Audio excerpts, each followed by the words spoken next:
Hi students, welcome to another video session of Think Institute. My name is Basil. നമ്മൾ discuss ചെയ്യാൻ പോകുന്ന topic 2025 കുറച്ച് important ആയിട്ടുള്ള current affairs ആണ്. ഞാനിവിടെ കൊടുത്തിരിക്കുന്നത് ഫ്ലാഷ് ഫോർവേഡ് 2025 എന്നാണ്. പേര് പോലെ തന്നെ നമ്മൾ കുറച്ച് റാൻഡം ആയിട്ടുള്ള കുറച്ച് ഇമ്പോർട്ടൻ്റ് ആയിട്ടുള്ള കറണ്ട് അഫയേഴ്സ് ആണ് ഈ സെഷനിലൂടെ പഠിക്കാൻ പോകുന്നത്. നമുക്ക് ടോപ്പിക്കിലേക്ക് പോവാം.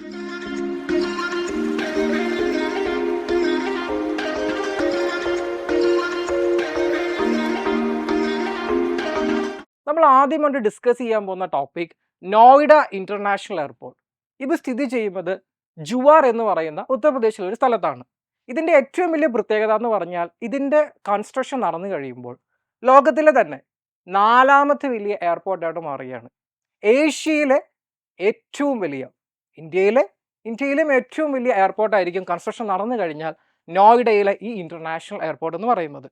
ഇതിൻ്റെ ഓപ്പറേഷൻ കമൻസ് ചെയ്യുന്നത് ജാനുവരി 2026 ഓക്കെ. നമുക്കതിൻ്റെ ലൊക്കേഷനിലോട്ട് പോവാം. ജുവാർ ഉത്തർപ്രദേശ്. ഓക്കെ, ഉത്തർപ്രദേശ് പണ്ട് കാലത്ത് ഏറ്റവും ബാക്ക്വേർഡ് ആയിട്ട് കിടന്നിരുന്ന ഇന്ത്യയുടെ ഒരു സ്റ്റേറ്റ് ആയിരുന്നു ഉത്തർപ്രദേശ്. ഇന്ന് ഇതുൾപ്പെടെ മൊത്തം 5 ഇന്റർനാഷണൽ എയർപോർട്ടാണ് ഉത്തർപ്രദേശ് എന്ന് പറയുന്ന ഈ സ്റ്റേറ്റിൽ വരുന്നത്. So it is India's largest airport and the States 5th international hub. It is developed under the public private partnership. എന്താണ് പബ്ലിക് പ്രൈവറ്റ് പാർട്ണർഷിപ്പ് എന്ന് നിങ്ങൾക്കറിയാം അല്ലേ? ഒരു പബ്ലിക് എൻറ്റിറ്റിയും ഒരു പ്രൈവറ്റ് പ്ലെയറും കൂടെ ചേർന്ന് നടത്തുന്ന ഒരു സംരംഭം അല്ലെങ്കിൽ ഒരു ഒരു ഇൻസ്റ്റിറ്റ്യൂഷനാണ് പബ്ലിക് പ്രൈവറ്റ് പാർട്ണർഷിപ്പ് എന്ന് പറയുന്നത്. So it's A PPP model with Zurich airport international AG. Okay, Zurich ഒരു ജർമ്മൻ കമ്പനിയാണ്. സോ ഉത്തർപ്രദേശിലെ ഗവൺമെൻറ്റും അതുപോലെ സൂറിച്ച് എയർപോർട്ട് ഇന്റർനാഷണൽ എന്ന് പറയുന്ന കമ്പനിയും കൂടി ചേർന്നിട്ടാണ് ഇതിൻ്റെ കൺസ്ട്രക്ഷൻ നടക്കുന്നത്. ഇതിൻ്റെ ഏറ്റവും വലിയ പ്രത്യേകത സസ്റ്റൈനബിലിറ്റി അല്ലെങ്കിൽ നെറ്റ് സീറോ എമിഷൻ എന്ന് പറയുന്ന കൺസെപ്റ്റ് അത് ഏറ്റവും കൂടുതൽ ഉൾക്കൊള്ളിച്ചിരിക്കുന്ന അല്ലെങ്കിൽ ആ ഒരു തത്വത്തിൽ ഊന്നിയ ഒരു എയർപോർട്ടാണ് Noida international airport. So it is India's first net zero emission. എന്താണ് നെറ്റ് സീറോ എമിഷൻ? നമുക്കറിയാം ഗ്രീൻ ഹൗസ് ഗ്യാസസിനെ കുറിച്ച് അല്ലേ? ഗ്രീൻ ഹൗസ് ഗ്യാസസിൻ്റെ എമിഷൻ അത് കുറയ്ക്കുക എന്നുള്ളതാണ് നമ്മുടെ എല്ലാ ലോകരാജ്യങ്ങളുടെ ഏറ്റവും വലിയൊരു എയിം എന്ന് പറയുന്നത്. സോ അതിലേട്ട് ഇന്ത്യയുടെ ഒരു ഏറ്റവും വലിയ സംഭാവനയാണ് ഈ ഒരു എയർപോർട്ട് എന്ന് നമുക്ക് പറയാം. So it is India's first net zero emission airport. The terminal design അവിടെയാണ് നമ്മൾ ശ്രദ്ധിക്കേണ്ടത്. It focuses on passive environmental strategy. അതായത് നാച്ചുറൽ ലൈറ്റ്, നാച്ചുറൽ കൂളിംഗ് അതിനെ മാക്സിമം ഉപയോഗപ്പെടുത്തിക്കൊണ്ട് നമ്മുടെ എനർജി ഇൻപുട്ട് കുറയ്ക്കുക എന്നുള്ളതാണ് ഈ ഒരു ഡിസൈനിങ്ങിൻ്റെ ലക്ഷ്യം. പിന്നെ ഈ ഒരു എയർപോർട്ടിൻ്റെ ഏറ്റവും വലിയ മറ്റൊരു പ്രത്യേകത പോർട്ട് ടാക്സി സിസ്റ്റം അല്ലെങ്കിൽ പേഴ്സണൽ റാപ്പിഡ് ട്രാൻസിറ്റ് സിസ്റ്റം എന്ന് പറയാം. അതായത് നമ്മൾ USA, UK അല്ലെങ്കിൽ നമ്മുടെ UAE പോലത്തെ സ്ഥലങ്ങളിൽ കണ്ടിട്ടുള്ള ഒരു ട്രാൻസ്പോർട്ട് സിസ്റ്റമാണ്. Okay, it's an unmanned automatic electric pods. Okay, ഇത് കാറുകളല്ല, ഒരു ഡിസൈൻഡ് ആയിട്ടുള്ള ട്രാക്കിലൂടെ സഞ്ചരിക്കുന്ന ചെറിയ ചെറിയ പോഡുകൾ. അത് സിറ്റിയിലെ പല പല മെയിൻ സെൻറ്റേഴ്സുമായിട്ട് കണക്ട് ആയിട്ടുണ്ടാവും.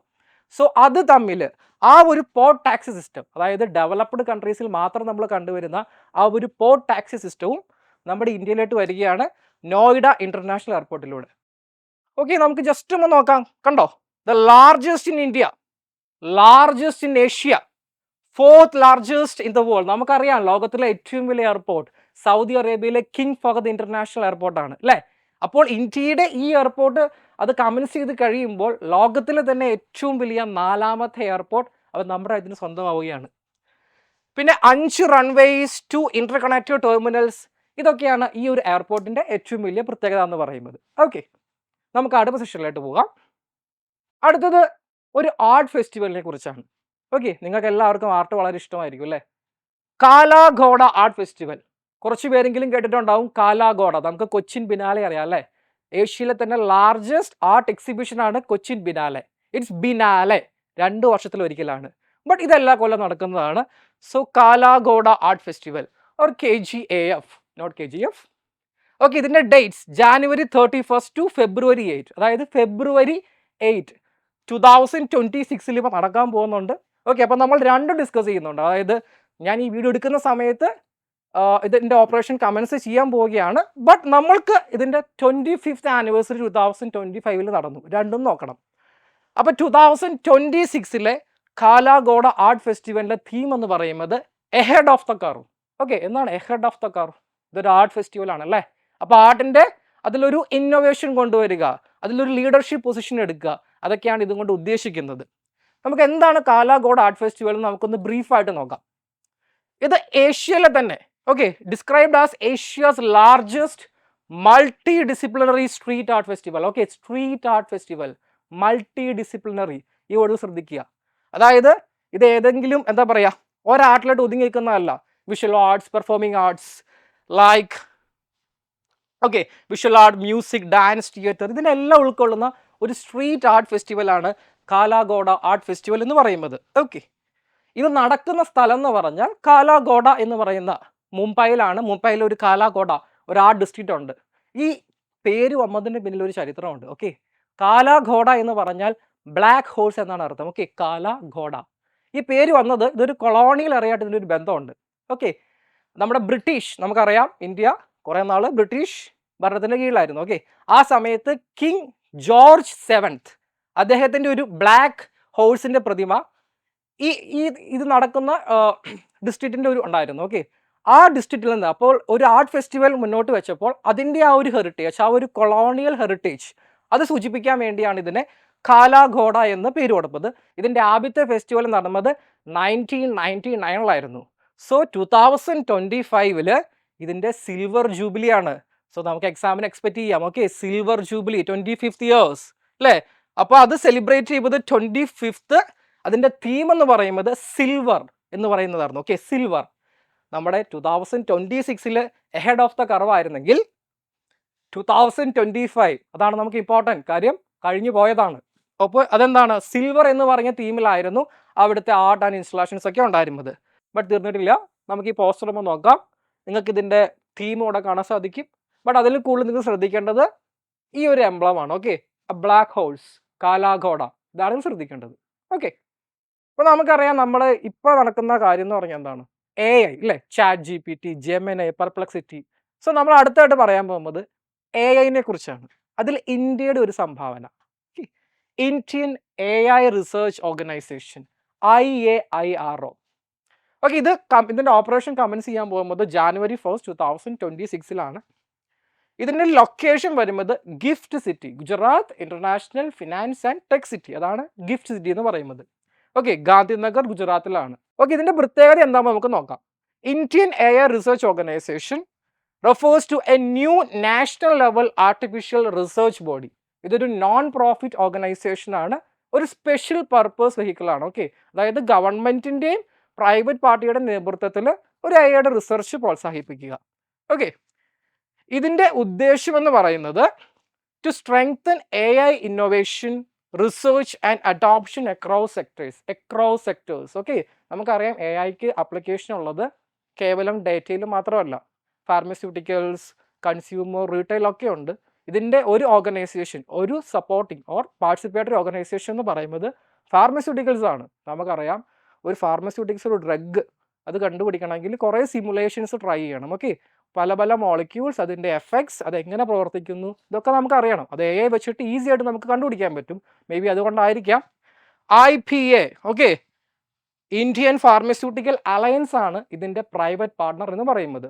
ഈ IPA എന്ന് പറയുന്നത് 23 ഇന്ത്യൻ ഫാർമസ്യൂട്ടിക്കൽ കമ്പനികൾ ചേർന്നതാണ്. നിങ്ങൾ കേട്ടിട്ടുണ്ടാവും, സിപ്ല, സൺ ഫാർമ എന്ന് പറയുന്ന കുറേ ജയൻസ് ഉണ്ട്. അവരുടെ ഒരു അലയൻസ് ആണ് ഇതിൻ്റെ മൂന്നാമത്തെ പാർട്ടി എന്ന് പറയുന്നത്. ഒന്നാമത്തെ പാർട്ടി എന്ന് പറയുന്നത് ഓഫ് കോഴ്സ് നമ്മുടെ ഗവൺമെൻറ് ഓഫ് ഇന്ത്യ ആണ്. രണ്ടാമത്തത് government of Gujarat and third is Indian pharmaceutical alliance. അപ്പോൾ ഒരു ട്രൈ പാർട്ടി സെറ്റപ്പ് ആണ്. ഇതാണ് അതിൻ്റെ ഒരു ലോഗോ എന്ന് പറയുന്നത്, IAIRO. ഇതിൻ്റെ ഓപ്പറേഷൻ സ്റ്റാർട്ട് ചെയ്യുന്നേ ഉള്ളൂ. സോ ഇതുവരെ നമുക്ക് പറയത്തക്ക ഇന്നോവേഷൻസ് ഒന്നും നമുക്ക് പറയാറായിട്ടില്ല. സോ ഇന്ത്യ ഇതിലോട്ടൊരു സ്റ്റെപ്പ് എടുത്ത് വെച്ചിട്ടേ ഉള്ളൂ. എല്ലാവർക്കും വളരെ പരിചയമുള്ള ആളാണല്ലോ സൊമാറ്റോ, സ്വിഗ്ഗി. അപ്പോൾ ഈ സൊമാറ്റോയിൽ കഴിഞ്ഞ കൊല്ലം ഒരു വലിയ എന്നാലൊരു ചെറിയ ചേഞ്ച് നടന്നിരുന്നു. നമുക്ക് കൺസ്യൂമേഴ്സിന് അത്ര റിലേറ്റ് ചെയ്യാൻ പറ്റില്ല, ബട്ട് ആസ് എ കമ്പനി അവരിലൊരു ചേഞ്ച് നടന്നു. അതാണ് അതായത് സൊമാറ്റോ എന്ന് പറയുന്ന കോർപ്പറേറ്റ് ബോഡി അതൊരു പേരൻറ്റ് കമ്പനി ഫോം ചെയ്തു. അതായത് നമുക്കറിയാം ടാറ്റ എന്ന് പറയുന്ന ഗ്രൂപ്പിന് ടാറ്റ മോട്ടോഴ്സ് ഉണ്ട്, സ്റ്റീലുണ്ട് അല്ലേ, അതുപോലെ അതർ ബിസിനസ്സസ് ഒക്കെ ഉണ്ട്, TCS ഉണ്ട് അല്ലേ. ബട്ട് ഇതിൻ്റെ എല്ലാം പേരൻറ്റ് കമ്പനി ഇരിക്കുന്നത് ടാറ്റ സൺസ് ആണ്. അല്ലെങ്കിൽ വേറെ എക്സാമ്പിൾ പറയാം, ഗൂഗിൾ അല്ലേ. നിങ്ങൾ എത്ര പേർക്ക് അറിയാം ഗൂഗിളിനൊരു പേരൻറ്റ് കമ്പനി ഉണ്ടെന്ന്? യൂട്യൂബ് ഗൂഗിളിൻ്റെയാണ്. ഗൂഗിളിൽ അവരുടെ ക്ലൗഡ് സ്റ്റോറേജ് ഉണ്ട്. സോ ഇതെല്ലാത്തിനും നിയന്ത്രിക്കുന്ന ഒരു കമ്പനി, ഒരു പേരന്റ് കമ്പനി എന്ന് പറയുന്നത് ആൽഫബറ്റ് ആണ്. ഓക്കെ, അതാരും കേട്ടിട്ടുണ്ടാവില്ല. ഓക്കെ, അതുപോലെ തന്നെയാണ് ഇതും. ഓക്കെ, അതായത് നമ്മുടെ ഇന്ത്യൻ ഈ സൊമാറ്റോയും അതുപോലെ ഒരു പേരന്റ് കമ്പനി ഫോം ചെയ്തു. അതായത് കേവലം ഒരു ബിസിനസ്സിലോട്ട് ഒതുങ്ങി നിൽക്കാതെ ഒരു പേരന്റ് കമ്പനി ഫോം ചെയ്ത് മൾട്ടിപ്പിൾ ബിസിനസ്സിലോട്ട് എൻ്റർ ചെയ്യുക. അതാണ് ഇങ്ങനെ ഒരു പേരന്റ് കമ്പനി രൂപീകരിക്കുന്നതിൻ്റെ പിന്നിലുള്ള ലക്ഷ്യം എന്ന് പറയുന്നത്. സോ സൊമാറ്റോയും ആ ഒരു സ്റ്റെപ്പിലോട്ട് കടന്നിരിക്കുകയാണ്. നമുക്ക് നോക്കാം. ഇത് അനൗൺസ് ചെയ്തത് ഫെബ്രുവരി 2025 ഓക്കെ, സൊമാറ്റോയുടെ സിഇഒ ദീപീന്ദർ ഗോയൽ. ഓക്കെ, ആ ഒരു പേര് കിട്ടാൻ വേണ്ടിയാണ് ഞാൻ അവിടെ ഇൻക്ലൂഡ് ചെയ്തത്. ഓക്കെ, ദീപീന്ദർ ഗോയൽ ആണ് അതിൻ്റെ സിഇഒ എന്ന് ഓർക്കുക. സോ അദ്ദേഹം എന്ത് ചെയ്തു? Eternal limited. ഓക്കെ, ആ പേര് ശ്രദ്ധിക്കുക, എറ്റേണൽ ലിമിറ്റഡ്. ആ എന്ന് പറയുന്ന പേരിലേക്ക് ഇതിനെയൊക്കെ ഒരു അംബർല ഫോം ചെയ്തിരിക്കുകയാണ്. ഇതിൻ്റെ കീഴിൽ വരുന്ന കമ്പനീസ് ഏതൊക്കെയാണെന്ന് നമുക്ക് നോക്കാം. അതിനു മുമ്പ് ഞാൻ പറഞ്ഞല്ലോ, okay, to distinguish the corporate entity from the individual Zomato app. നമുക്കറിയാം സൊമാറ്റോ ആപ്പ് എന്താണ്? ഒരു ഫുഡ് ഡെലിവറി ആപ്പാണ് അല്ലേ. അപ്പോൾ ഇവർക്ക് വേറെ ബിസിനസ് ഉണ്ട്. ബ്ലിങ്കിറ്റ് ഇതിനെ അക്യൂർ ചെയ്തിരുന്നു. ബ്ലിങ്കിറ്റ് നമുക്കറിയാം അല്ലേ, എന്താണ്? ഒരു ക്വിക്ക് കൊമേഴ്സ് ആണ്. അതുപോലെ district events, going out events plan ചെയ്യുന്ന. അതുപോലെ ഹൈപ്പർ പ്യൂർ എന്ന് പറയുന്നത് ഒരു B2B ആണ്. കിച്ചൺ, ഓക്കെ, കിച്ചൺ സപ്ലൈസ് ഒക്കെ ബിസിനസ് ഓർഗനൈസേഷൻ കൊടുക്കുന്ന. സോ ഇവരുടെ നോക്കിക്കുക, ഇവരുടെ ബിസിനസ്സസ് വളരെ ഡൈവേഴ്സ് ആണ്. സൊമാറ്റോയുടെ ഒറ്റ എൻറ്റിറ്റിയിൽ ഇത് ഉൾപ്പെടുത്തി കഴിഞ്ഞാൽ ഇവർക്ക് മൾട്ടിപ്പിൾ ഡൈവേഴ്സ് ബിസിനസ് ഉണ്ട് അല്ലേ. അപ്പോൾ നമുക്ക് ഇതിൻ്റെ എന്താ പറയുക, ബ്രാൻഡിന് ഒരു കൊളീഷൻ വരും അല്ലേ. അപ്പോൾ അതുകൊണ്ട് അത് ഒഴിവാക്കാൻ വേണ്ടിയാണ് ഒരു പേരന്റ് കമ്പനി ഇവർ ഫോം ചെയ്തത്.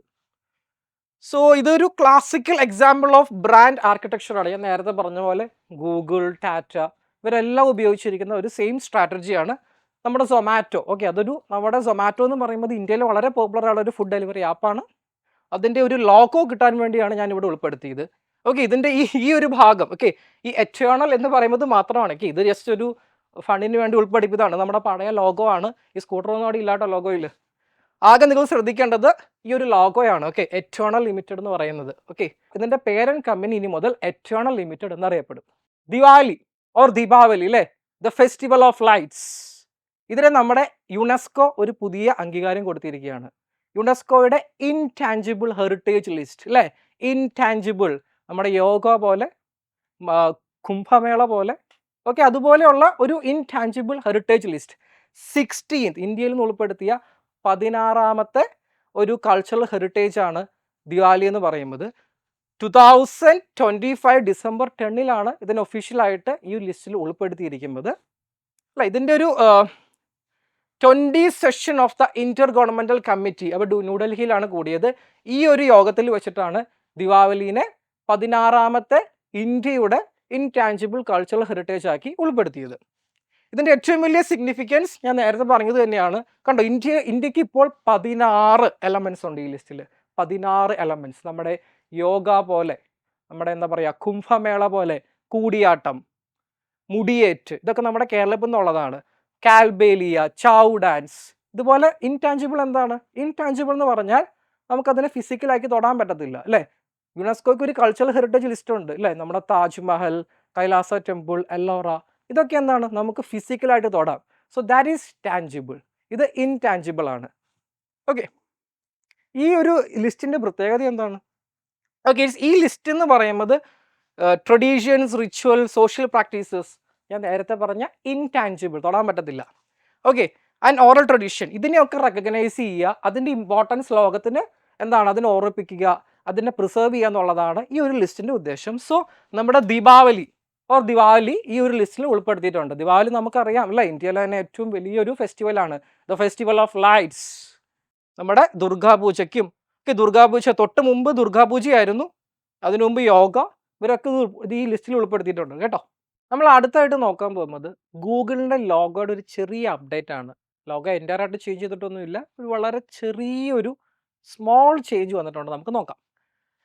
ഒരു AI എസ്തെറ്റിക്, അതായത് നമുക്കറിയാം ഗൂഗിളിൻ്റെ ജെമിനി കുറച്ചധികം പ്രോമിനൻസ് കിട്ടുന്ന ഒരു കാലഘട്ടമാണ്. സോ അവരുടെ ലോഗോ ആ ഒരു AIയുടെ ഒരു എസ്തെറ്റിക് അനുസരിച്ച് ചെറുതായിട്ടൊന്ന് മോഡിഫൈ ചെയ്തിട്ടുണ്ട്. നമുക്ക് എന്താണെന്ന് നോക്കാം. സോ ഇപ്പോൾ നടന്നത് May 2025 ഈ ചേഞ്ച് എന്ന് പറയുന്നത് Google replace the flat solid colour wedges of its G. അത് മനസ്സിലായില്ലെന്ന് എനിക്കറിയാം, നമുക്കത് കാണാം. ഇപ്പം നിങ്ങൾക്ക് ഈ പിക്ചറിൽ കാണാൻ സാധിക്കും അല്ലേ. ഈ G നിങ്ങൾ എല്ലാവരും കണ്ടിട്ടുണ്ട്, ഡെയിലി ബേസിസിൽ കാണുന്നതാണ് അല്ലേ. അതിൻ്റെ ആ ജിയുടെ ആ ഒരു വെഡ്ജസ് ഇവിടെ നമുക്ക് നോക്കാം. കളർ തമ്മിൽ എന്താണ് ഒരു പ്രോപ്പർ ഡിസ്റ്റിങ്ഷൻ ഉണ്ട്, ഒരു വെഡ്ജ് ഉണ്ട്. ബട്ട് ഇപ്പോൾ അത് ഈ ഒരു രീതിയിലാണ്. അതായത് എന്താണ് ആ ഒരു വെഡ്ജസ് ഒക്കെ മാറി എന്താണ് അത് തമ്മിൽ എന്താണ് ഒരു ഗ്രേഡിയൻ്റ് അല്ലേ, അതൊന്ന് അങ്ങ് ലയിച്ചിരിക്കുന്നു നമുക്ക് വേണമെങ്കിൽ പറയാം. അതായത് ഒരു ഡിസ്റ്റിങ്ഷൻ ഇല്ല. ഓക്കെ, അത് തന്നെയാണ് ഇതിലെ ഏറ്റവും പ്രധാനപ്പെട്ട ചേഞ്ച്. വേറെ വ്യത്യാസങ്ങളൊന്നും സംഭവിച്ചിട്ടില്ല. ഓക്കെ, ഇതിൻ്റെ പിന്നിൽ അവർ പറയുന്നത് എ ഐയുടെ നമ്മുടെ എ ഐയുടെ ആ ഒരു മാറ്റത്തിനോട് അവർ ചേഞ്ച് ചെയ്തു.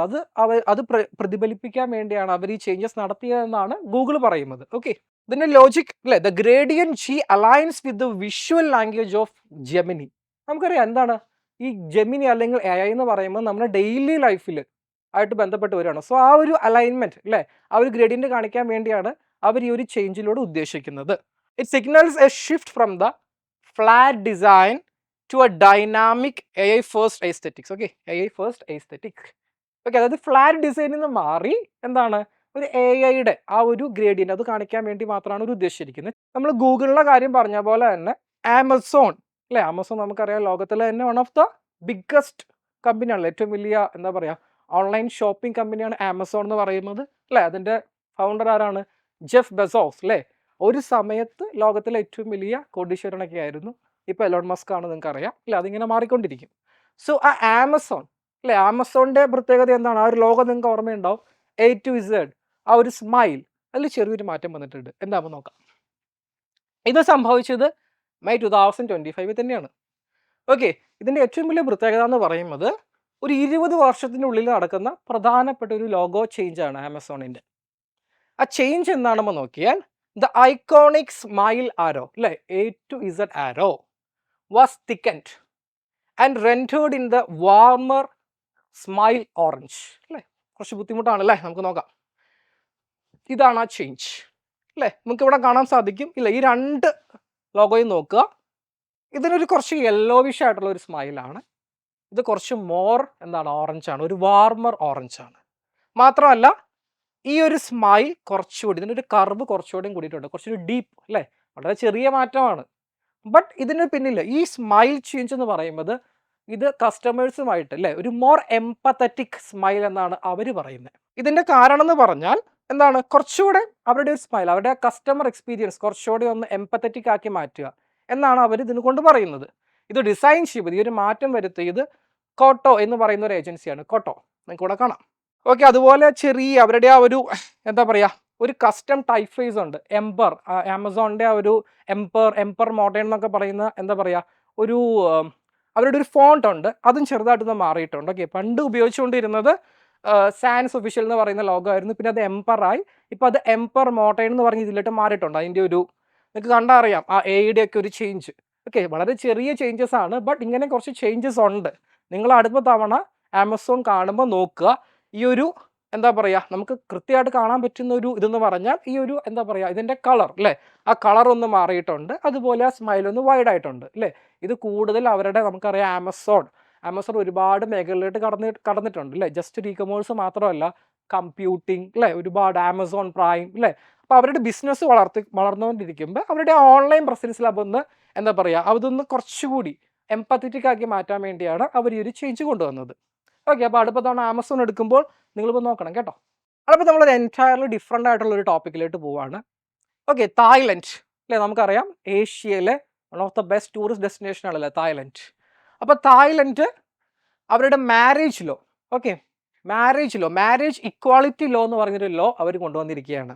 അതായത് കൂടുതൽ LGBTQ കമ്മ്യൂണിറ്റിക്ക് കൂടുതൽ ഒരു സപ്പോർട്ട് കിട്ടുന്ന അല്ലെങ്കിൽ അവർക്കൊരു എന്താ പറയുക ഇമ്പോർട്ടൻസ് കൊടുക്കുന്ന ഒരു ചേഞ്ചാണ്. അതായത് ഇനി മുതൽ തായ്ലൻഡിൽ ഹോമോസെക്ഷൽ കപ്പിൾസിന് ഹെട്രോസെക്ഷൽ കപ്പിൾസിനുള്ള എല്ലാ ലീഗൽ റൈറ്റ്സും, എല്ലാ ഫിനാൻഷ്യൽ റൈറ്റ്സും, എല്ലാ മെഡിക്കലും ഓക്കെ.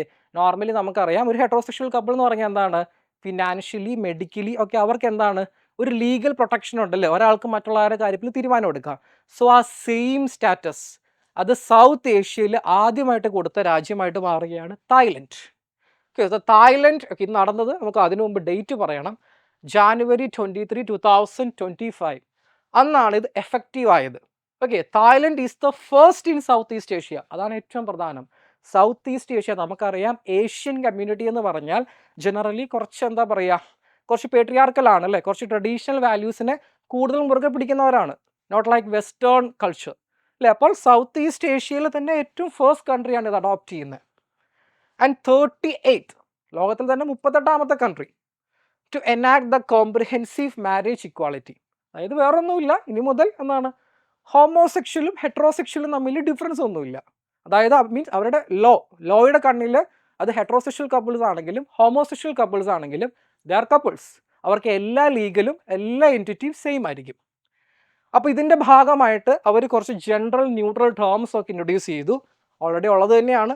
അതായത് മാൻ, വിമൻ, അതുപോലെ ഹസ്ബൻഡ്, വൈഫ്, ഇതൊക്കെ കൂടുതൽ എന്താണ് ജെൻഡറിനെ സൂചിപ്പിക്കുന്ന ടേംസ് ആണ്. അത് മാറ്റി ഇനി മുതൽ ഇൻഡിവിജ്വൽസ്, സ്പൗസസ് അല്ലേ, കുറച്ചുകൂടെ ജെൻഡർ ന്യൂട്രൽ ഉള്ള ടേംസ് അവരെന്ത് ചെയ്തു, ഇൻട്രൊഡ്യൂസ് ചെയ്തു. ഇതിൻ്റെ ഏറ്റവും വലിയ ഇമ്പാക്റ്റ് എന്ന് പറഞ്ഞാൽ ഒന്ന് ഞാൻ പറഞ്ഞു സൗത്ത് ഈസ്റ്റ് ഏഷ്യൻ കൺട്രീസിൽ എന്താണ് തായ്ലൻഡ് അല്ലേ, അവരൊരു പുതിയ ഒരു ചുവടുവയ്പ്പാണ് അല്ലേ, അപ്പോൾ അവരുടെ ട്രഡീഷണൽ റൂട്ട്സിൽ നിന്ന് മാറി. മാത്രമല്ല റെയിൻബോ എക്കോണമി അല്ലേ, തായ്ലൻഡ് എന്ന് പറഞ്ഞാൽ അറിയാമല്ലോ, വൺ ഓഫ് ദ ഞാൻ നേരത്തെ പറഞ്ഞ് ഒരു ബെസ്റ്റ് ടൂറിസ്റ്റ് ഡെസ്റ്റിനേഷനാണ്. സോ റെയിൻബോ എക്കോണമി എന്ന് പറയുന്ന ആ ഒരു സംഭവം അല്ലേ, അതായത് അതിനെ ടൂറിസത്തിലും കൂടെ അവർ ഉപയോഗിക്കുകയാണ്. സോ ആ ഒരു മാരേജ് ഇക്വാലിറ്റി ലോ വഴി ആ ഹോമോസെക്ഷലി അവർ അക്സെപ്റ്റ് ചെയ്യുന്ന വഴി എന്താണ് ആ ഒരു റെയിൻബോ എക്കോണമിയുടെ ഒരു ലാർജ് ചങ്ക് അവർ പിടിച്ചെടുക്കാനുള്ള ഒരു ലക്ഷ്യവും കൂടി ഇതിൻ്റെ പിന്നിലുണ്ടെന്ന് നമുക്ക് പറയാം അല്ലേ. സോ റെയിൻബോ എക്കോണമി എന്ന് പറയുന്ന ഒരു സംഭവം കൂടി ഇതിൻ്റെ ബാക്കിലുണ്ട് എന്ന് നിങ്ങൾ ഓർക്കുക. നമുക്ക് കാണാൻ പറ്റും അല്ലേ, Thailand is the first South East Asian country to legalise the same sex marriage. കണ്ടില്ലേ റെയിൻബോ എക്കോണമിയുടെ ആ ഒരു, നിങ്ങൾക്കറിയാമല്ലോ, ഞാൻ പറയേണ്ട ആവശ്യമില്ല. സോ അതിനെ ടൂറിസത്തിൽ അവർ ഉപയോഗിക്കുകയും കൂടെ ചെയ്യാൻ പറ്റും അവർക്ക് ഇനി മുതൽ. നമുക്ക് അടുത്ത ടോപ്പിക്കിലേക്ക് പോവാം. അടുത്തത് വീണ്ടും യുനെസ്കോയുടെ വേൾഡ് അല്ലേ ഇൻടാഞ്ചിബിൾ ഹെറിറ്റേജ് ലിസ്റ്റിലെ പുതിയൊരു എൻട്രിയാണ്. ബട്ട് ഈ എൻട്രിക്ക് ഒരു പ്രത്യേകതയുണ്ട്. ഇറ്റലിയുടെ എൻറ്റയർ ക്യുസീൻ, ഓക്കെ, ഏതെങ്കിലും ഒരു ഫുഡ് പ്രോഡക്റ്റ് അല്ല, ഇറ്റലിയുടെ എൻറ്റയർ ക്യുസീൻ യുനെസ്കോ അവരുടെ കൾച്ചറൽ ഹെറിറ്റേജ് ലിസ്റ്റിൽ ഉൾപ്പെടുത്തിയിരിക്കുന്നു. ഓക്കെ, നമുക്കറിയാം ഇറ്റാലിയൻ പിസ്സ അല്ലേ, ഇറ്റാലിയൻ പാസ്താസ് ഒക്കെ വളരെ ഫേമസ് ആണ് അല്ലേ. അതുപോലെ അതെന്താണ്, അവർ ഒരു പ്രൊഡക്റ്റിനെ അല്ല അവരുടെ എൻറ്റയർ ക്യുസൈനെ ഉൾപ്പെടുത്തിയിരിക്കുന്നു. അതാണ് ഏറ്റവും വലിയ പ്രത്യേകത. ഡിസംബർ 2025 റീസെൻ്റ് ആയിട്ട് നടന്നതാണ്. So the Italian cuisine become the first entire national gastronomic style to be awarded UNESCO's intangible heritage status അല്ലേ. ഇറ്റലിയുടെ മാത്രമാണ് ഒരു രാജ്യത്തിൻ്റെ മൊത്തം എന്താണ് ഭക്ഷണ സമ്പ്രദായത്തിനെ അവർ എന്തുൾപ്പെടുത്തി, ഇവരെ അംഗീകരിച്ചില്ല, ഒരു റെക്കഗ്നീഷൻ കൊടുക്കുകയാണ് ചെയ്യുന്നത്. ഇതിലൂടെ അവർ എന്താ ഉദ്ദേശിക്കുന്നത്, ഏതെങ്കിലും ഒരു പ്രൊഡക്റ്റിനല്ല മൊത്തത്തിലാണ് കൊടുത്തിരിക്കുന്നത്. സോ ഇറ്റാലിയൻ കൾച്ചർ, ആ കൾച്ചറിന് കൊടുക്കുന്ന ഒരു പ്രാധാന്യമാണിത്. ഓക്കെ, അതായത് ഏതെങ്കിലും ഒരു ഫുഡ് പ്രൊഡക്റ്റിനല്ല, അവരുടെ കൾച്ചർ, അവരുടെ വാല്യൂസ്, അവരുടെ റെസിപ്പീസ്, ഇതിനൊക്കെ അവർ കൊടുക്കുന്ന ഒരു റെക്കഗ്നീഷനാണ് എന്തെന്ന് പറയുന്നത് ഈ ഒരു യുനെസ്കോയുടെ ഇത് കൊടുക്കുന്നതിലൂടെ അവർ സൂചിപ്പിക്കുന്നത്. മാത്രമല്ല protection against fake branding and the value of cultural identity. നമുക്കറിയാം ഗ്ലോബൽ ഫുഡ് ഇൻഡസ്ട്രിയിൽ ഇറ്റാലിയൻ ക്യുസീൻ എന്ന് പറയുന്നത് വളരെ ഫേമസ് ആണ്. സോ അതിൻ്റെ റെപ്ലിക്കാസൊക്കെ ഒരുപാടുണ്ട്. സോ ആ ഒരു ഒത്തൻറ്റിസിറ്റി കൊടുക്കുക, അതിനെന്താ പറയുക, ആ ഒരു ക്യുസീനെ അവരുടെ ആ ഒരു കൾച്ചറൽ റൂട്ടിനെ അവർ അംഗീകരിക്കുക അല്ലെ, അതിനൊരു സ്റ്റാറ്റസ് കൊടുത്ത്, അതാണ് ഈ ഒരു ഇതുകൊണ്ട് ഉദ്ദേശിക്കുന്നത്. നിങ്ങൾക്ക് കാണാൻ സാധിക്കും. ഓക്കെ, ഈ സ്പാഗേറ്റീസ്, ലസാങ്ക ഒക്കെ വളരെ ഫേമസ് ആണല്ലേ. ഇറ്റാലിയൻ പിസ്സ, മാർഗരീറ്റി പിസ്സാസ് ഒക്കെ വളരെ ഫേമസ് ആണ്. ഓക്കെ, നമ്മൾ അടുത്തായിട്ട് നോക്കാൻ പോകുന്നത് ISROയുടെ ഗഗൻയാൻ മിഷനുമായിട്ട് ബന്ധപ്പെട്ട ഒരു വാർത്തയാണ്. എന്താണ് ഗഗൻയാൻ മിഷൻ എന്ന് നമുക്കറിയാം അല്ലേ. ഗഗൻയാൻ മിഷൻ അതായത് ഇന്ത്യ ഒരു മനുഷ്യനെ ബഹിരാകാശത്ത് എത്തിക്കാൻ ഉദ്ദേശിച്ച് നടപ്പിലാക്കുന്ന ഒരു പദ്ധതിയാണ് ഗഗൻയാൻ എന്ന് പറയുന്നത് അല്ലേ. ലോകത്തിലെ ആദ്യമായിട്ട് ബഹിരാകാശത്ത് പോയ മനുഷ്യൻ യൂറി ഗഗാരിൻ നമുക്കറിയാം അല്ലേ. ചന്ദ്രനിൽ പോയത് നമുക്കറിയാം. ഇതൊക്കെ 1960s നടന്ന കാര്യങ്ങളാണ് അല്ലേ, 1950s 60s. അപ്പം നമ്മുടെ ഇന്ത്യ ഇപ്പോഴാണ് ഇപ്പോൾ ഇത് ചെയ്യുന്നത്. ലോകത്താകെ 3 രാജ്യങ്ങൾ മാത്രമാണ് ഇതിനു മുമ്പ് മനുഷ്യനെ ബഹിരാകാശത്ത് എത്തിച്ചിട്ടുള്ളത് അല്ലേ, Soviet union, USA and China. Okay, നമ്മുടെ ചൈന പോലും ഒരുപാട് മുന്നേറിയിരിക്കുന്നു അല്ലേ. നമ്മൾ ചന്ദ്രൻ്റെ സൗത്ത് പോളിൽ ലാൻഡ് ചെയ്ത ആദ്യ രാജ്യമാണ്. ബട്ട് നമുക്കിത് അച്ചീവ് ചെയ്യാൻ കുറച്ച് ബുദ്ധിമുട്ടാണ്. കാര്യം എന്താണ്, ഒരു ഹ്യൂമൻ സ്പേസിൽ പോവുകയാണ് അല്ലേ. അപ്പോൾ അതുമായിട്ട് ബന്ധപ്പെട്ട ഒരു വാർത്തയാണ്. അതിൻ്റെ പാരഷ്യൂട്ട് ട്രയൽസ് ആൻഡ് ഫുഡുമായിട്ട് ബന്ധപ്പെട്ട ഒരു ചെറിയ വാർത്തയാണ് നമ്മൾ 2025 അപ്ഡേറ്റ് ആണ് നോക്കാൻ പോകുന്നത്. നവംബർ 2025 വളരെ റീസെൻ്റ് ആയിട്ട് നടന്ന കാര്യമാണ്. ഇതിൻ്റെ അച്ചീവ്മെൻ്റ് എന്ന് പറഞ്ഞാൽ successful integrated main parachute air drop test. നമുക്കറിയാം ബഹിരാകാശത്ത് പോകുമ്പോൾ തുടക്കത്തിൽ റോക്കറ്റിൻ്റെ പല പല സ്റ്റേജ് കഴിഞ്ഞിട്ട് നമ്മൾ ബഹിരാകാശത്ത് എത്തുന്നു. ആ സമയത്ത് ഒരു ക്രൂ മൊഡ്യൂൾ മാത്രമാണ് ഉള്ളത്. അവിടുന്ന് തിരിച്ചത് ഇറങ്ങി വരുമ്പോൾ അല്ലേ, ഗ്രാവിറ്റേഷൻ കാരണം എന്ത് സംഭവിക്കുന്നു? വെലോസിറ്റി ഭയങ്കരമായിട്ട് കൂടും അല്ലേ. അത് കാരണം എന്താണ്, പൊട്ടിത്തെറിച്ച് പോകാനുള്ള ചാൻസ് വളരെ കൂടുതലാണ്. സോ അതിൻ്റെ സ്പീഡ് കുറയ്ക്കണം. അതിന് നമ്മൾ എന്താ ഉപയോഗിക്കുക? പാരഷൂട്ട്സ് ആണ് യൂസ് ചെയ്യുക. സോ ആ പാരഷൂട്ടിൻ്റെ ഒരു ടെസ്റ്റാണ് നടന്നത്. ഓക്കെ, ആ ടെസ്റ്റിന് പറയുന്ന പേരാണ് integrated main parachute air drops test or IMAT. അപ്പോൾ നടന്നത് ഝാൻസിയിലെ, നമ്മുടെ ഝാൻസി റാണിയുടെ സ്ഥലം. ഇതിൻ്റെ ഒരു ഡിസൈൻ ഡീറ്റെയിൽ നോക്കുവാണെങ്കിൽ the system use 10 parachutes. Okay, 10 parachute with a reefed inflation എന്ന് പറഞ്ഞാൽ ഈ ഒരു സംഭവം ഒറ്റയടിക്ക് ഫുള്ളായിട്ട് വിരിയത്തില്ല. ഓരോ സ്റ്റെപ്പ് ആയിട്ട് ഇത് വിരിഞ്ഞ് വന്നിട്ട് ഇതിൻ്റെ സ്പീഡ് കുറയ്ക്കുകയാണ് ചെയ്യുന്നത്. ആ ഒരു ഡിസൈനെ പറയുന്ന പേരാണ് റീഫ്ഡ് ഇൻഫ്ലേഷൻ എന്ന് പറയുന്നത്. ഓക്കെ, ഇനി ഇത് മാത്രമല്ല, നമ്മുടെ അടുത്ത പ്രധാനപ്പെട്ട ഒരു വാർത്തയാണ് ഫുഡ് ആംഗിൾ അല്ലേ. ബഹിരാകാശത്ത് മനുഷ്യന് പോകുമ്പോൾ അവർക്ക് ഫുഡ് കഴിക്കണ്ടേ അല്ലേ. അപ്പോൾ ആ ഫുഡ് കഴിക്കാൻ വേണ്ടി നമ്മുടെ ഇന്ത്യൻ കുസൈൻസ് ഒക്കെ ഉൾപ്പെടുത്തി നമ്മുടെ DFRL defence food research laboratory, DRDOയുടെ ഒരു സബ്സെക്ഷനാണ്. മൈസൂരാണ് അവരുടെ ഹെഡ് ഓഫീസ് വരുന്നത്. അവർ കുറച്ച് കാര്യങ്ങൾ കണ്ടുപിടിച്ചിട്ടുണ്ട്. ഓക്കെ, അവർ കുറച്ച് special heat and eat space meals അല്ലേ, നമ്മുടെ ഇഡ്ഡലി, മൂങ് ദാൽ, ഹൽവ പോലത്തെ നമ്മുടെ ഇന്ത്യൻ ക്യുസൈൻസ് ഒക്കെ ഉൾപ്പെടുത്തിക്കൊണ്ട് കുറച്ച് സ്പേസ് ഫുഡ് പ്രിപ്പയർ ചെയ്തിട്ടുണ്ട്. ഫുഡ് മാത്രമല്ല, അതിന് വേണ്ട packaging, okay, freeze drying, vacuum packaging പോലത്തെ ടെക്നോളജീസ് ഒക്കെ ഉൾപ്പെടുത്തിക്കൊണ്ട് എന്ത് ചെയ്തിരിക്കുന്നു, ഒരു സ്പേസ് ഫുഡ്, അതിന് അവർ പേറ്റൻറ്റ് കൊടുത്തിട്ടുണ്ട് കേട്ടോ. അപ്പോൾ ഇതിൻ്റെ ഒരു ടെസ്റ്റും ഈ അടുപ്പ് നടന്നിരുന്നു. ഓക്കെ, അപ്പോൾ ഫുഡും പാരഷൂട്ടും ഇതാണ് 2025 അപ്ഡേറ്റ്. നമുക്കറിയാം ഗഗൻയാൻ്റെ അതിൻ്റെ ടീമിനെ ഹെഡ് ചെയ്യാൻ പോകുന്നത് ശുഭാംശു ശുക്ലയാണ്. ബാലകൃഷ്ണൻ നായർ എന്ന് പറയുന്ന ഒരു മലയാളി ഉണ്ടല്ലേ. ടോട്ടൽ 4 പേര് ഇന്ത്യ ട്രെയിൻ ചെയ്യുന്നുണ്ട്. അവരിൽ 3 പേര് ബഹിരാകാശത്ത് പോകുമെന്നാണ് ഇപ്പോൾ നമുക്കറിയാൻ കഴിയുന്നത്. ഓക്കെ, ഇതാണ് ആ ഒരു ടെസ്റ്റ് നടന്നതിൻ്റെ, കണ്ടോ, ഈ ഒരു റീഫ് ടെസ്റ്റ് നടന്നത്. ഇവിടെ നമുക്ക് ആ സ്പേസ് ഫുഡ്സൊക്കെ നമുക്ക് കാണാൻ സാധിക്കും. ഓക്കെ, ഇതിൻ്റെ 2025 ഈ 2 കാര്യങ്ങൾ സംഭവിച്ചതെന്ന് ഓർക്കാം. ഓക്കെ, അടുത്തത് സ്പോർട്സ് ഇഷ്ടപ്പെടുന്ന ആളുകൾക്ക് വേണ്ടിയുള്ള ഒരു വാർത്തയാണ്. നമ്മുടെ ICC ക്രിക്കറ്റ് വേൾഡ് കപ്പ് നമ്മുടെ സ്ത്രീകൾ അല്ലേ, നമ്മുടെ പെൺകുട്ടികൾ ഇങ്ങ് പിടിച്ചെടുത്തു. ഓക്കെ, അത് 13ാമത്തെ എഡിഷൻ ആയിരുന്നു. ഓക്കെ, ICC വിമൻസ് വേൾഡ് കപ്പിൻ്റെ 13ാമത്തെ എഡിഷൻ ആയിരുന്നു. അതൊരു 1 ഡേ മാച്ച് ആയിരുന്നു, 50 ഓവേഴ്സ് വരുന്ന മാച്ച് ആയിരുന്നു. അപ്പോൾ ഇന്ത്യയുടെ ആദ്യത്തെ മെയ്ഡൻ വിക്ടറിയാണ്. Okay, India's first women world cup victory. ഇത് നമ്മുടെ ഇന്ത്യൻ വിമൻ ക്രിക്കറ്റിൻ്റെ തന്നെ ചരിത്രത്തിലെ ഏറ്റവും പ്രധാനപ്പെട്ട ഒരു നാഴികക്കല്ലാണ്. ആദ്യമായിട്ട് നമ്മുടെ വനിതകൾ, നമുക്കറിയാം 1983 നമ്മുടെ ഇന്ത്യ അല്ലേ മെൻസ് ടീം വേൾഡ് കപ്പ് നേടിയ ആ ഒരു ഓളം, അതുപോലെ തന്നെ പ്രധാനപ്പെട്ടതാണ് നമ്മുടെ സ്ത്രീകൾ കൈകരിച്ച ഈ ഒരു നേട്ടം എന്ന് പറയുന്നത്. ഇതിൻ്റെ ഫൈനൽ മാച്ച് സൗത്ത് ആഫ്രിക്കയിലാണ് നമ്മൾ തോൽപ്പിച്ചത്. ഇതിൻ്റെ സെമി ഫൈനലിൽ ഓസ്ട്രേലിയ, ആ സമയത്ത് ലോക ചാമ്പ്യനായ ഓസ്ട്രേലിയനെ തോൽപ്പിച്ചത് ഇന്ത്യ തന്നെയാണ്. ഓക്കെ, ഇപ്പം നടന്ന സ്ഥലം എന്ന് പറഞ്ഞാൽ doctor DY Patil stadium in Navi Mumbai, അവിടെ വെച്ചായിരുന്നു ഇതിൻ്റെ ഫൈനൽസ് നടന്നത്. Man of the final Shafali Verma. എക്സാംസിന് ചോദിക്കാം. ഓക്കെ, ചില എക്സാംസിന് ഞാൻ കണ്ടിട്ടുണ്ട് ചോദിച്ചത്. ഓക്കെ, ഷഫാലി വർമ്മയാണ്, നമ്മുടെ ഇന്ത്യക്കാരി തന്നെയാണ് മാൻ ഓഫ് ദ ഫൈനൽ എന്ന് പറയുന്നത്. ഓക്കെ, അവരുടെ ഒരു ഇമ്പാക്ട്ഫുൾ ഇന്നിങ്സിൻ്റെ കാര്യം കൊണ്ടാണ് അവർക്കത് കൊടുത്തത്. Player of the series Deepti Sharma, അതും ഇന്ത്യക്കാരി തന്നെയാണ്. Okay, leading wicket taker and stand out all round performance, അതുകൊണ്ടാണ് അവർക്കത് കൊടുത്തത്. ഓക്കെ, അപ്പോൾ മാൻ ഓഫ് ദ ഫൈനലും പ്ലെയർ ഓഫ് ദ സീരീസും രണ്ടും നമ്മുടെ ഇന്ത്യക്കാരായിട്ടുള്ള 2 വനിതകളായിരുന്നു. ഓഫ് കോഴ്സ് നിങ്ങൾക്ക് ക്യാപ്റ്റൻ അറിയാം, ഹർമൻപ്രീത് കൗർ, അദ്ദേഹമായിരുന്നു നമ്മുടെ വനിതാ ക്രിക്കറ്റ് ടീമിൻ്റെ ക്യാപ്റ്റൻ. നമ്മൾ നെക്സ്റ്റ് നോക്കാൻ പോകുന്നത് സ്പേസുമായിട്ട് ബന്ധപ്പെട്ടൊരു വാർത്തയാണ്. നമ്മൾ ഗഗൻയാൻ കണ്ടു, അതുപോലെ തന്നെ പ്രാധാന്യം അർഹിക്കുന്ന മറ്റൊരു വാർത്തയാണ് ഫസ്റ്റ് വീൽ ചെയർ യൂസർ. നമുക്കറിയാം സ്പേസിൽ പോകണമെങ്കിൽ നമ്മൾ സാധാരണ എന്താ ചെയ്യുക, എയർഫോഴ്സിൽ നിന്നൊക്കെയുള്ള ഏറ്റവും സ്ട്രോങ്ങസ്റ്റ് ആയിട്ടുള്ള പൈലറ്റ്സിനാണ് നമ്മൾ തിരഞ്ഞെടുക്കുക.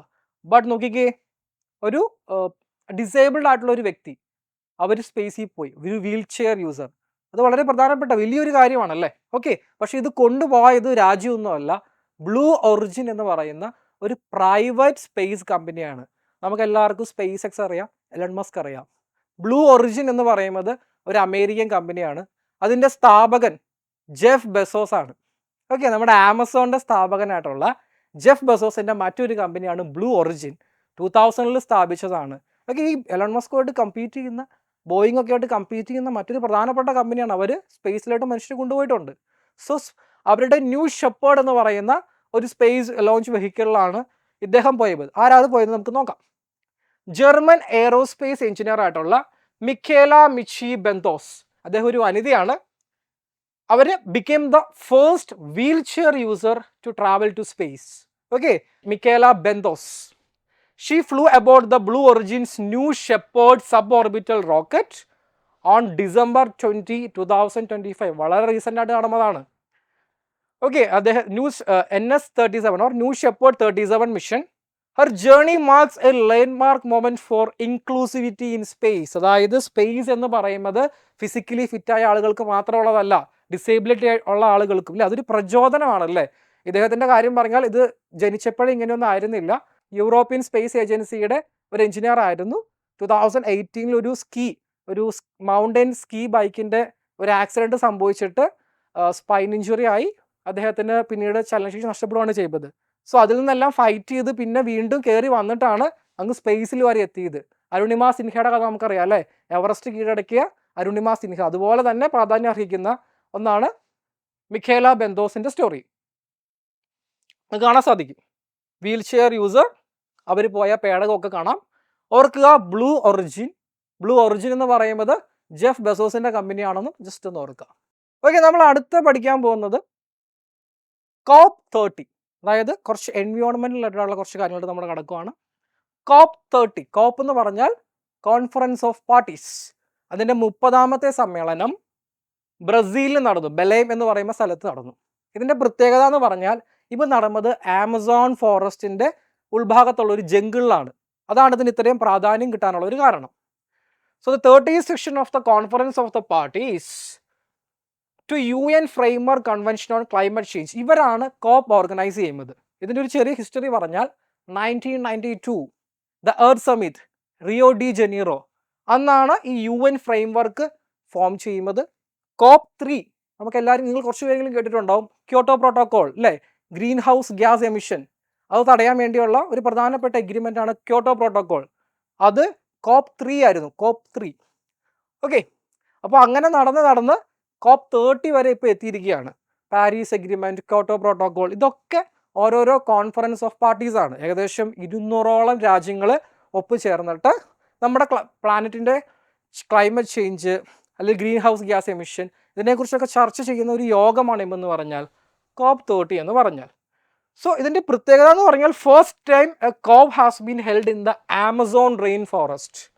ഓക്കെ, അതാണ് ഇതിൻ്റെ ഏറ്റവും വലിയ പ്രത്യേകത. ആദ്യമായിട്ട് ആമസോൺ റെയിൻ ഫോറസ്റ്റ്, നമുക്കറിയാം ഭൂമിയുടെ ലങ്സ് എന്നറിയപ്പെടുന്നതാണ് Amazon rainforest. 20% of the oxygen അത് പ്രൊവൈഡ് ചെയ്യുന്നത് ആരാണ്? ആമസോൺ റെയിൻ ഫോറസ്റ്റ് ആണ്.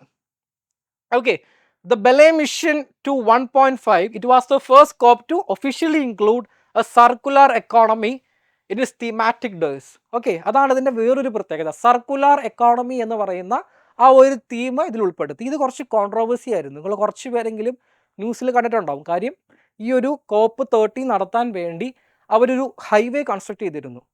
ഓക്കെ, ഈ കോൺഫറൻസ് ഓഫ് പാർട്ടി COP30 എന്തിനാണ് നമ്മൾ ആമസോൺ റെയിൻ ഫോറസ്റ്റ് നടത്തുന്നത്?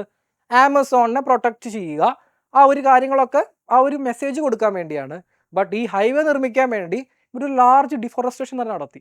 അതായത് എന്തിനു വേണ്ടിയാണോ ഇവർ നടത്തിയത് അതിൻ്റെ നേരെ ഓപ്പോസിറ്റ് ആയിട്ടാണ്, ഒരു ഹിപ്പോക്രസിയാണ് ഇവർ നടത്തിയത്. അതായത് അങ്ങോട്ട് പോകാനുള്ള ഒരു ഹൈവേ നിർമ്മിക്കാൻ വേണ്ടി ഒരു ലാർജ് എമൗണ്ട് ഓഫ് എന്താ പറയുക ആമസോൺ റെയിൻ ഫോറസ്റ്റ് ഇവർ നശിപ്പിച്ചു.